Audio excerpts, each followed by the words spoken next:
One of the most important things about this show is to create a sense of place. It's creating the Institute so it feels massive. This used to be all glass, and now we brought all that stuff down to one huge level.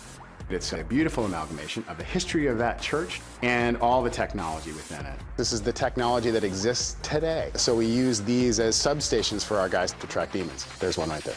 This is one of the many hallways within the Institute, and we're going to go right into Aldertree's office. When we put the set together, we did all kinds of little details like Plato on his desk. He reads Plato, makes him a smart guy. You don't necessarily see that on camera, but it's important for the character. This is a little on the nose, but I like it as he's investigating Sherlock Holmes kind of thing. And my favorite piece, nod to the Godfather.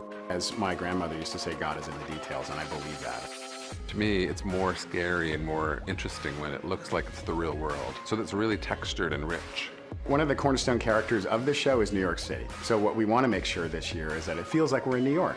I grew up in New York City and went to restaurants like this one in Chinatown, and we really wanted to create a sense of authenticity. If it feels real, that's where you win. This is called Hunter's Moon, which is our bar, which is in Chinatown in New York. There's a beloved character that will be residing in this bar. She works over here, kind of Maya's hero area. Before this was the Hunter's Moon, it was the belly of the ship, which appeared in the first episode. We took those elements that we built for the ship, and we turned it into a bar. Kind of like Cheers for the supernatural. I believe that once the details work and it feels like a lived-in environment, then you're successful in capturing it on camera.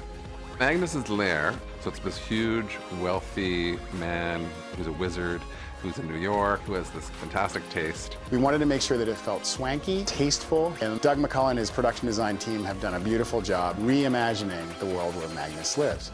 We've expanded the sets, we've created texture, we're shooting it differently, we're using foreground. Anytime that you see a scene, it's going to be framed unexpectedly. In the end of the day, this year is about giving the show more drive, more cylinders, and letting the actors do their thing. Shadowhunters premieres Monday, January 2nd, 8/7 Central on Freeform and the app.